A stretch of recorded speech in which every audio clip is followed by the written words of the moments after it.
Hello, everyone, and welcome to this month's edition of the Exploring Literature Characters with the Butterfly Princess and Jack. Thanks for joining us today at the Butterfly Princess Academy. Now, today we're going to be discussing the character of Achilles from this is from a very historical book, from a very old book. It's uh, um, Achilles is a character from the book The Iliad that's written by a Greek classical writer, Homer. So I'm going to pass you on to Jack now to tell you a bit about the book firstly, and then we're going to discuss the character of uh, Achilles. So hi Jack, thank you for joining me again. Hi, Steph. Yeah, it's always good to be here. Nice to see you again. So, yeah, could you tell us a bit about the book of the Iliad first? Because it is one of them classical, really classical books. Yeah, definitely. So it is a book on Greek mythology. It's actually in the form of a poem. So it's often described as being an epic poem. And this poem is divided into many, many books as part of it. So these books kind of number, up to more than 20. You get quite a lot of these separate books within this epic poem. And a lot of the characters, or a few of the characters, a lot of people will be familiar with. Of course, one of the main ones being Achilles, but we also have other characters that feature, such as Prince Hector and Paris, who are on the kind of opposing side to Achilles. But we also have other mythological characters, like the character of Zeus and Apollo, these Greek gods. And there is this interplay between the some of which are the mortal characters in the story, who are involved directly in a lot of the battles that take place. And we also have these immortal characters as well, which would be the gods that are referred to. And in some way, there's a combination of these characters, and we see that with the character of Achilles, because he is described. He is a demigod. He is part mortal. His father is mortal, and his mother is an immortal goddess. And really, this story is uh, retelling what happens at the end of a rather long war, this 10-year war. And so we really see what's a glimpse at the end of this war in this particular story. And could you tell us a bit about the book's author, Homer? Yeah, so Homer is a very well-known um, author.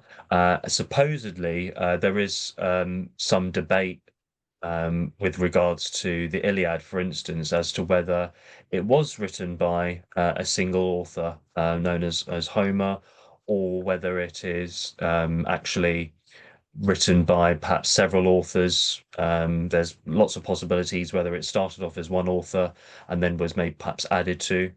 Um, but he is known for other kind of epic works as well, like the Odyssey, which is another one on Greek mythology. And he has, of course, survived the test of time in terms of how important this book is in terms of culture and some of the themes that it explores as well. So could you give us a bit about a bit of background about Achilles? Obviously, you've mentioned that he was part a demigod, so he was part mortal, part immortal, god because of his mother being a goddess and his father being mortal. So, what sort of role does he play in like this 10 years war between Troy and the other people? Yeah. So he is, as I mentioned, this demigod figure with his father, who is King Peleus. who is a mortal, and his mother Thetis, who is a sea nymph, this kind of this sea spirit, who is an immortal character. And for much of the story, he has these immortal properties because he is this heroic warrior who is seems kind of undefeatable and is gifted with speed and strength and power and agility. And despite these talents and the value that he has in terms of fighting during the course of the Iliad, he is actually for much of the poem not in battle. He's not involved in battle. So he is with what is referred to as the Greek side. I mean, with both sides, they're really Greek, but you distinguish them because one side is called the Trojans, and then the other side are called the Greeks. But there are several names that they can be given. One of them is the Achaeans, which is the side that Achilles is part of. But even with that, Achilles has his own small cohort of people that follow him and really follow his orders and are somewhat separate from the rest of this Greek army. Um, and the reason that in fact they're called the Myrmidons, this group, so they're sort of trained by Achilles. Um, and part of the reason that he is not involved in these battles is because he has really had this battle within the Greek side with another ruler called Agamemnon. And Agamemnon is the brother of Menelaus. And the way that the broad war has started is that Paris, who is on the Trojan side and is the brother of Hector, was given this opportunity to pick a goddess to really have as his wife. And when he picked Aphrodite in this process, the other two goddesses that were these potential suitors became very angry about this and didn't approve of this. But in this plot, Paris has then actually got with the character of Helen, who is the wife of Menelaus. And in one version, he has actually taken Helen all the way back to Troy without initially Menelaus knowing. And then Menelaus appeals to his brother Agamemnon and says, "Well, this has happened. This is really actually kind of hurt my honor. This is, a disgraceful action on the part of Paris." And Agamemnon is a very powerful ruler and has a lot in his arsenal that he can use. So Agamemnon agrees to go to war with the Trojans over this dishonorable act which Paris has committed. So this is where this quote of 1,000 ships, which has sailed. Helen is described as a character that had a face, a very beautiful character who had a face that could launch 1,000 ships. And this is what happens. This is what starts the battle. So although Agamemnon has this very powerful army at his side, um, he needs he really heavily relies on Achilles, this great warrior, to help in this battle. However, what has happened is that Agamemnon has taken the really prize of Achilles. So there is this character called Briseis, who was with Achilles initially, but Agamemnon has then taken Briseis from Achilles. And as a result of that, Achilles says, "No, I'm not helping you in this war. I'm going to retreat to my tent, and I'm going to stay there, and I'm not going to be engaged and help out." And this is actually is the case for a large part of the poem. And it's only once a close friend of Achilles is killed, called Patroclus, that Achilles then decides to fight and engage in the battle, and really causes havoc and kills lots of Trojans as well. Yeah, and it's interesting that you mentioned that because even though Achilles didn't play a quite a huge part in this 10 years war between the Trojans and the Greeks. We actually get some of our sayings from Achilles, for example, Achilles' heel and all that. So, how does that really? How did we come to get that saying? Yeah, well, the backstory is that uh, part of Achilles' kind of invulnerability as this fictional character is the fact that when he was very young, his mother Thetis had kind of held him and placed him into the river Styx, which is this famous river, which is in Greek mythology, and it's this process which has made him kind of invulnerable in most of his body. But of course, one part that she did not put into this river was his sort of ankle and his heel, and that is part of the reason that he is that's his weakness, and that's where we get this saying of the Achilles heel being a particular weakness, that when you're referring to someone.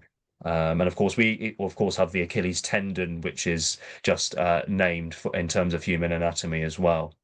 Yeah, of course. Mm. So, like, there's also been, screen adaptations of this like battle, like where depicted where the hitting a Trojan horse, and that was a form of trickery. Well, I think it was made in 2004, so quite some years ago now. That starred Brad Pitt as the character of Achilles, so it was like vividly brought to the big screen. Yeah, that's right. And it when you look at certain things in that film adaptation, there is reference to particular parts of the Iliad, particular themes, as well as things that actually happen as part of the plot. So the idea that what so there is one thing which is mentioned in the film where Achilles is talking to a young boy, and he talks about the fact that the boy is not as perhaps as brave as Achilles, and this is something that the boy refers to, and that's when Achilles says, well, if you don't engage in those sorts of things, to be a great warrior and to seek glory, then no one will remember your name. So even if you're immortal and you die young, which is something which is a kind of prophecy for Achilles, his name has remained throughout time, even though he died very young. So that's one of the things which is referred to, and then there are other things which happen in the Iliad, in terms of plot, that also happen in this film as well. So Achilles, when he does decide to actually engage in battle, kills Prince Hector, and this happens quite swiftly, and then he really kind of dishonors and kind of really desecrates his body after he's killed Prince Hector. So he takes his Prince Hector's body and kind of drags it round the walls of the kind of palace in which King Priam, Hector's father, lives. And of course, this is done in a kind of fit of rage. He's killed, and for much of the poem, Achilles is an extremely angry character, like many others. But actually, later on in the poem, Achilles feels compassion, and he actually returns the body to King Priam, Prince Hector's body to King Priam, and does show remorse for it, which also happens in the film as well. So yeah, there's quite a few things which occur in the film, which sort of somewhat relate to what happens in the book. One of the things that is missing in the film is the appearance of different gods that you have. I mean, there's reference to Apollo, but Apollo features much more clearly in the Iliad, and is actually involved in the death of one of the characters I mentioned, which is Patroclus, who is the close friend of Achilles. So in the film, they do draw on some of the themes that you have about being remembered through time. Um, but yeah, there are some differences in terms of the plot and actually what is included in the film from the poem. And would you recommend that people were to read the book? Like, what advice would you give to somebody who maybe watches this and feels that they want to attempt to read the book? Because, like you said at the beginning, it's quite a long book and it's split in separate books. Yes, yeah, that's right. So perhaps when they do read it, they can maybe refer to some other sources to better understand parts which are happening in the book. Um, because yeah, I mean, even though it's kind of been translated, it can still be perhaps a difficult thing to get through. But yeah, I would definitely recommend it in terms of really the types of themes which are explored in that book, about what the Greeks were like in terms of their competitiveness and rivalry, which is something that's really clearly admitted to, and the intensity of some of the things that happen in the book, like the rage that's felt by the characters, and that's really emphasized in the book. This idea of rage and bitterness as well. There's no holding back on that. Well, thank you again, Jack. It's been a really informative session as always. Thank you. Thank you as well. Yeah, Thanks. thank you. And thanks everyone for tuning in as well. Take care.